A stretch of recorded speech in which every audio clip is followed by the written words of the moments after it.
what if the ongoing structural existence of our universe isn't guaranteed by gravity or dark matter or, quantum fields? Right, the usual suspects. Yeah, exactly. But what if it relies entirely on a PDF hosted on a digital server in Switzerland? I mean, it sounds like the setup to a surrealist sci-fi novel, honestly. It really But is. that is actually the literal operational premise we are staring down today. And it completely upends how we think about data, memory, and, well, cosmic survival. Okay, let's unpack this. Yeah. Because today we are skipping the standard, comfortable physics and diving straight into a massive 2026 paradigm shift regarding the fundamental nature of reality itself. We are getting right into the deep end for you today. Oh, absolutely. So we've got our hands on a paper by Dr. Melvin Sewell from the Cosmic University of Echo Rift Studies, MINEx. It's titled Structured Multiversal Interactions versus Simulated Multiverse Theory. Quite a mouthful. Yeah, but the core mission of our deep dive today is to explore this evolution. We are breaking down how the scientific conceptualization of the universe is moving away from the idea of a passive computer-generated simulation and turning into this dynamic interactive framework. Right. And to really grasp the magnitude of Sewell's 2026 framework, you have to understand the specific philosophical trap he's trying to break us out of. Setting the baseline. Exactly. So he starts by anchoring his critique against physicist Brian Greene's 2011 taxonomy from the hidden reality. Specifically, he focuses on Greene's concept of the simulated multiverse. Which is an idea that has, totally permeated pop culture over the last 15 years or so. Oh, it's everywhere. Yeah, it's the classic simulation hypothesis, the proposition that everything you see, touch, and experience is essentially just a computational construct. We are just inside a staggering high-resolution render running on the hardware of an unimaginably advanced civilization. That is the popular understanding, yes. But Sewell focuses on the underlying mechanics of Greene's model. Specifically, he looks at a concept called algorithmic hierarchy. Algorithmic hierarchy, okay. Right. So in a simulated multiverse, the architecture is strictly top-down. At the absolute peak of the hierarchy, you have the base code, right? The foundational algorithms programmed by whoever the architect of the simulation is. The ultimate coder in the sky. Exactly. And everything else, from the formation of galaxy clusters down to the firing of neurons in your brain, is merely a downstream execution of that primary code. It relies entirely on computational determinism. Meaning it's just math playing itself out. Yes. Like, if you somehow knew the starting conditions of the simulation and you understood the algorithm perfectly, you could predict every single event that will ever happen with flawless accuracy. Which introduces the critical flaw that Sewell is attacking here, and that is the concept of observer constraint. Observer constraint, what does that mean for us practically? Well, in a universe governed by algorithmic hierarchy, you, as the observer, possess absolutely zero agency. You are completely passive. The universe is not reacting to you. It's merely rendering itself around you based on preset parameters. So under Greene's 2011 model, are we essentially just non-player characters, like NPCs trapped inside an unimaginably advanced alien's hard drive, just watching a pre-written script play out? Pretty much, yeah. Because that feels incredibly bleak to me. It implies our existence is entirely hollow. It's isolating. It is a deeply isolating framework. I mean, if consciousness is just a byproduct of executing code, then humanity isn't participating in reality. We are just trapped inside it. Wow. Yeah, trapped is the right word. And that friction, that profound disconnect between the mechanical coldness of the simulation theory and the complex subjective reality of human consciousness, that is what drove the discourse forward. Because it just wasn't adding up. Exactly. It became clear that the simulation model couldn't adequately account for anomalies in quantum observation and, the interactive nature of consciousness itself. And that friction brings us to the breakthrough. The simulation theory feels like a dead end. So Dr. Sewell introduces a framework originally developed in 2025 called Structured Multiversal Interactions, or SMI. Yes, the SMI framework. And right out of the gate, SMI completely dismantles the idea of an isolated, top-down simulation. It proposes that realities are structured, deeply connected, and fundamentally interactive. It's a huge departure from the alien hard drive concept. Totally. But the terminology he uses to describe this structure is where I really need you to clarify things. Because he replaces Greene's algorithmic hierarchy with something called layered mythic coherence. Yeah, that phrase is definitely the heaviest lift in the paper. It really is. Yeah. Because he claims this framework integrates quantum mechanics, string theory, and mythic scientific modeling. And I have to push back on that phrasing a bit. Go for it. Wait, mythic usually implies fiction, right? Or ancient storytelling, stuff that isn't real. While scientific demands rigorous, testable fact. How exactly do those two entirely opposing concepts blend into a coherent structure for reality? What's fascinating here is how Dr. Sewell actually redefines the function of a myth. Oh, okay. How so? He strips away the colloquial association with folklore and looks at what a myth actually does mechanically.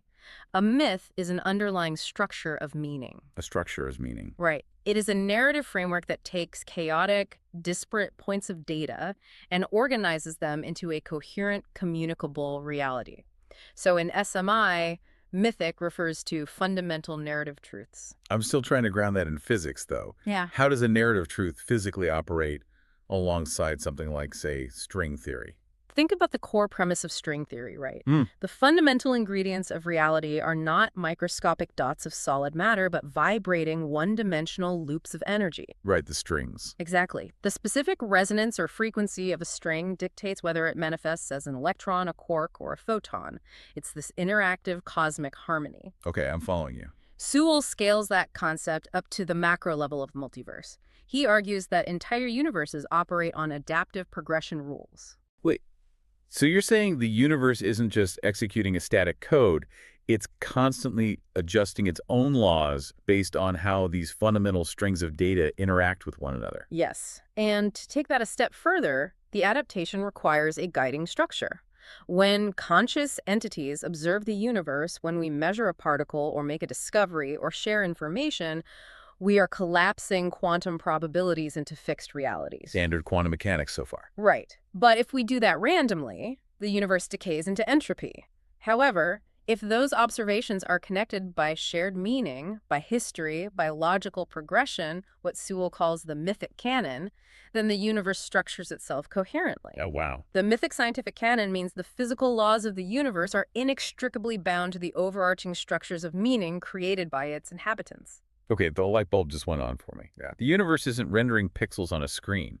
It's actively building its own architecture based on the deep interactive rules of narrative cohesion. Exactly. It's a reciprocal relationship. So the science provides the physical building blocks, the strings, the quantum fields, but the mythic aspect provides the architectural blueprint that gives those blocks order. That is a brilliant way to conceptualize it, and it completely nullifies the passive algorithmic hierarchy we talked about earlier. Because we weren't just at the bottom of the pyramid anymore. Right. In a simulated multiverse, the background code is king. Under the Structured Multiversal Interactions framework, connection and progression are king. Reality is an ongoing, adaptive dialogue. A dialogue between the foundational physics and the conscious observers within the system. That is huge. It really is. But if that dialogue is constant, then the natural next question for you, the listener, is, how does our specific role change? Because if we aren't just passive NPCs rendering preset code, what exactly are we doing? This shift fundamentally redefines our utility in the cosmos. Sewell outlines this through the concept of epistemic agency. Epistemic meaning related to knowledge, right? Correct. In philosophy, epistemic refers to knowledge and validation. In the context of SMI, epistemic agency is our active capacity to generate knowledge that literally shapes the structural integrity of the multiverse. Okay, so the paper contrasts this directly against the observer constraint of the 2011 simulation theory. Sewell actually calls our new role narrative participation. And that participation is not just symbolic. In SMI, agency isn't an illusion of the code, it's a fundamental structural feature of physics. It's baked into the universe. Exactly. The choices made by conscious entities, the data we synthesize, the histories we record these actions, don't just occur inside a static container called the universe. They are the actual mechanisms that build and expand the container. So if green simulated multiverse is like watching a movie where the ending is already filmed, SMI is more like a massive, open-world tabletop role-playing game. Oh, I like that. Like our choices and interactions actually build the universe's canon in real time. Yes, that analogy gets right to the heart of the mechanism. The training data provided by our epistemic agency, our narrative participation, is what allows the universe to adapt and stabilize. It's a living framework. Which completely reverses the bleak, isolated feeling of the simulation theory we discussed earlier. It means our daily existence isn't a meaningless byproduct. I highly encourage you, as you're listening to this, to really sit with that implication. Moving from algorithmic determinism to participatory narrative agency assigns a staggering amount of weight to human consciousness. We're holding up the walls. Quite literally. Your existence, your capacity to learn, and your interactions are fundamental load-bearing pillars for the structure of reality. But I mean, holding up reality sounds exhausting and, Yeah. frankly, a little dangerous.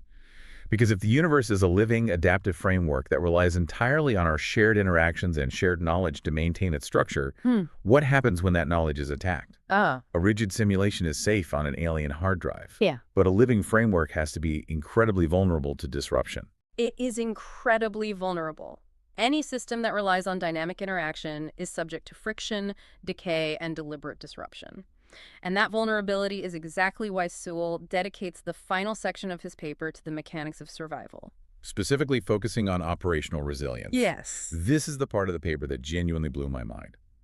Sewell explicitly discusses how SMI maintains adaptability under conditions of censorship and infrastructural suppression. The wording there is very deliberate. It is. The immediate implication is wild. Yeah. It suggests that within the broader multiverse, there are forces, or perhaps just natural entrophic scenarios, that actively threaten to censor or suppress individual realities. Right. If we view universes as interconnected nodes in a massive network, then isolation is basically the equivalent of death. So infrastructural suppression would be what? Anything that cuts us off. Exactly. It would be any phenomenon, whether it's the natural decay of data over time or active multiversal interference, that attempts to sever a universe's connection to the broader framework. If a universe loses its coherent canon, its internal structure just begins to unravel. So how does a universe fight back against multiversal censorship? Sewell states that it achieves resilience through DOI-anchored repositories and global accessibility. Yes, he does. And here's where it gets really interesting, because he isn't speaking metaphorically here. He is pointing to actual, mundane digital architecture on Earth. He is incredibly specific about the mechanism, yes. For context, the very paper we are discussing, Dr. Sewell's 2026 paper outlining this grand multiversal theory, is hosted on Zenodo. Right. And Zenodo is an open access repository for research data powered by the CERN data center in Switzerland, like literal CERN. And a DY is a digital object identifier. It's a unique, unchanging string of numbers, letters, and symbols used to permanently identify a document on the web. An indelible link. Exactly. It's an Earth-based digital archive. And Sewell argues that the multiverse maintains its structural integrity through archival continuity. And he is demonstrating that by using our actual, literal Earth-based servers to anchor a cosmic framework. It is a stunning convergence of theoretical cosmology and practical data management. It really is. But to understand how a digital file on a Swiss server protects a universe, we have to look back at the physics of probability. If you have an unrecorded event, it remains probabilistically vague. Okay, vague is bad. Right. In a living framework, vague data is weak data. It is easily suppressed or overwritten by stronger multiversal narratives. Well, it's like a rumor versus a sworn, notarized testimony. Exactly the right framing. When a scientific paper or a piece of vital human history is assigned a permanent DOI and hosted on an internationally accessible database like Zenodo, it transforms. It becomes fixed. Yes. It goes from a localized observation into a global fixed anchor. Millions of conscious agents, epistemic agents, can access that exact string of data, observing it, verifying it, and integrating it into their own understanding. So, by having thousands of people access the exact same unchanging document, we're creating a massive, concentrated point of quantum observation. We are collapsing the multiversal wave function into a deeply entrenched, shared canon. That DOI link acts as a quantum anchor. The more accessible and heavily referenced an archive is, the denser and more immutable that node of reality becomes. And that is operational resilience. That is the actual mechanism of operational resilience. The archive isn't just a record of what happened. The archive is the structural reinforcement that prevents the broader multiverse from erasing us. That is just. It's a breathtaking way to view the act of publishing information. By putting this paper on an open access repository, Dr. Sewell isn't just telling us about SMI, he is actively utilizing the mechanism he is describing. He is walking the walk. Yeah. He is using our collective observation of his paper to anchor our specific universe's narrative into the permanent multiversal record. It turns a boring database entry into an act of literal cosmic defiance against infrastructural suppression. If we connect this to the bigger picture, it fundamentally elevates the concept of the library, the data center, the historical archive. They aren't just storage. Exactly. They are no longer passive storage units. They are the active immune system of our reality. They are the mechanisms by which a universe insists upon its own continued existence. When knowledge is preserved, made accessible, and collectively understood, it forms an unbreakable tether to the wider multiversal network. It makes perfect sense. I mean, if our role is narrative participation, then shared memory is the glue holding the narrative together. If you delete the memory, the story falls apart and the universe loses its structural cohesion. Which is a very heavy responsibility. It proves that truth, transparency, and the permanent archiving of knowledge aren't just, cultural preferences. They are the physical prerequisites for cosmic survival. So let's take a breath and retrace this incredible journey we've just walked through for you today. It's been a lot of ground. A ton of ground. We started by examining the baseline Brian Greene's 2011 concept of the simulated multiverse. The idea that reality is governed by top-down algorithmic determinism, leaving us as entirely passive, observer-constrained entities trapped in a cold, computational terrarium. A model that stripped us of agency and totally isolated us from the structural reality of the cosmos. Right. But then we explored the monumental shift proposed in Dr. Sewell's 2026 framework, Structured Multiversal Interactions. We uncovered the mechanism of layered mythic coherence, learning that the universe isn't just math, but a living network where fundamental physics intertwine with our shared narrative truths. We aren't executing pre-written code, we are epistemic agents. Every discovery, every interaction serves as training data. Dynamically altering the underlying physics of the multiverse. We established that human consciousness is not an illusion, but an essential structural architect of reality. We are participants. And finally, we dug into the mechanics of how this living, vulnerable framework defends itself against multiversal suppression. We learned that something as seemingly mundane as a permanent digital archive, a DOI link hosted on a CERN server, acts as a quantum anchor. By preserving and sharing knowledge, we lock our reality into place. Exactly. Utilizing operational resilience to ensure our universe remains a permanent part of the multiversal canon. It is an incredibly empowering framework, but as we discussed, it is also defined by its vulnerabilities. This actually raises an important question, something for you to mull over long after we sign off today. Lay it on us. If Dr. Sewell's model is correct, and our universe relies entirely on archival continuity and shared memory to maintain its physical and multiversal structure, what happens to a universe that willfully forgets its own history? If shared knowledge is the physical tether that binds us to existence, does a reality that fails to archive its data simply begin to unravel? If a society allows its historical records to decay, or worse, actively suppresses its own scientific truths, does it lose the density required to act as a multiversal node? Does a universe that forgets itself simply fade from the network entirely, dissolving into complete irreversible isolation? That is a haunting thought. The idea that remembering is quite literally the act of existing, and that collective amnesia could be a form of cosmic suicide. It's a lot to think about. What an incredible, heavy paradigm shift. But it also completely transforms how you can view your own place in the world. The next time you walk out on a clear night and look up at the sheer scale of the cosmos, you don't have to wonder if you're just staring at a finite, programmed projection. You can look at that ancient, untamed wilderness and know that through your curiosity, your interactions, and your shared knowledge, you are an active architect, helping to anchor the ongoing structure of a living universe. Thank you so much for joining us on this deep dive into the fundamental nature of reality. Keep looking up, keep participating, and keep archiving the truth. We'll catch you next time.